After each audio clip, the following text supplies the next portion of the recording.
In my village, we have a drum, not just any drum. We call it Jiji. It is the heart of our people, a bridge to the spirits of our ancestors. For generations, Jiji has been with us. Its rhythm is the rhythm of our lives, played only during the most important ceremonies. Its sound speaks of blessings, of harvest, of life. We are proud of Jiji. We protect it. But one year, that protection failed. The night it happened, a strange silence fell over the village. It was a heavy, suffocating quiet. The next morning, the shouting started. I ran to the center of the village, where the elders keep Jiji in its sacred hut. The hut was open. The drum was gone. A wave of disbelief and fear washed over everyone. Who would do such a thing? To steal Jiji was to steal our soul. It was an insult to the ancestors themselves. The elders were grim. The chief's face was like stone. He declared that no one would rest until Jiji was returned. We searched everywhere. We combed through the bush, checked every hut, questioned every traveler. But there was no sign of it. The day ended with a feeling of dread hanging over us all. That night, something strange began. A sound woke me from my sleep. It was a drum. At first, I thought, maybe someone found it. Maybe they were celebrating. But as I listened, a cold sweat ran down my back. This was not the sound of Jiji, not the one we knew. The rhythm was wrong. It was angry, chaotic. A frantic, desperate beat that seemed to come from all directions at once. It was a sound of pain, of rage. I looked outside. Other villagers were standing by their doors, their faces pale in the moonlight, all listening to the same terrifying sound. The drumming went on all night, a heartbeat of pure fury that kept the entire village awake, trembling. When the sun rose, the drumming stopped as suddenly as it had begun. But a new horror was waiting for us. Children began to fall sick. It started with a high fever, then a weakness that left them unable to stand. My own niece was among them. Her eyes were dull, her breath shallow. The village healer tried every remedy, every herb, but nothing worked. The illness was like a shadow, touching one child after another, and it would not let go. The fear in the village grew. People whispered that it was a curse. The angry drumming at night, the sickness during the day. It was clear they were connected. The ancestors were angry. Jiji was crying out, and its tears were the health of our children. The elders knew we had to do something. The sound of the drum was our only clue. It was a ghost, a phantom beat with no player. So a few of us, the bravest men and the elders, decided to follow the sound. The next night, as the angry rhythm started again, we set out. The sound was deceptive. It seemed to come from the east, but when we walked that way, it shifted to the west. It played tricks on our ears, leading us in circles through the tall grass. It felt like the spirits were toying with us, testing our resolve. For hours we walked, guided only by that maddening, furious sound.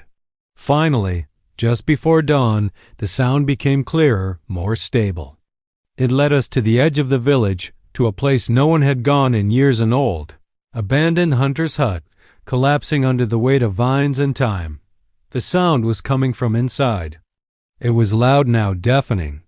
It pulsed against our chests, a physical force. With our hearts pounding, we pushed aside the rotten door, and we saw it. Jiji was there, standing in the center of the dusty floor. And it was beating by itself. The skin of the drum vibrated wildly, but there were no hands, no sticks. It was moving on its own, possessed by a furious energy. The sight was unnatural, something that should not be. We all stood frozen, watching the sacred drum beat its rhythm of rage in the dark, empty hut. As we stood there, paralyzed by the impossible sight, a figure stumbled out of the shadows behind us. It was Amara, a young man from the village. His face was a mask of terror and guilt. He fell to his knees before the elders, tears streaming down his face. His own son was the sickest of all the children, barely clinging to life. Through his sobs, he confessed he had stolen Gigi. He had heard stories from traders, stories of sacred objects bringing immense wealth to those who possessed them. He was poor, his family was struggling, and in a moment of weakness and greed, he thought Gigi could be his answer. He stole it and hid it in the old hut, waiting for a chance to sell it. He never imagined this. He never thought the drum would come alive with such anger. He thought it was just an object. He didn't understand that it was a living link to our ancestors. The truth was out. The source of the ancestors' anger was revealed. There was no time to waste. The elders acted quickly. They carried Gigi back to its sacred hut with the utmost reverence. A ceremony was prepared immediately. The finest white rooster was brought for the sacrifice, a plea for forgiveness. As the first light of dawn touched the sky, the elders began the ritual. They spoke to the ancestors, their voices filled with sorrow and respect. They explained the foolishness of one man, and they begged for the innocence of the children. They offered the sacrifice, asking the spirits to cleanse the village and accept our apology. As the final prayers were spoken, a sudden, complete silence fell. The angry, phantom drumming had stopped. A sense of peace, fragile but real, settled over us for the first time in days. Over the next few hours, a miracle unfolded. The children began to stir. The fevers broke. Color returned to their cheeks. My niece opened her eyes and asked for water.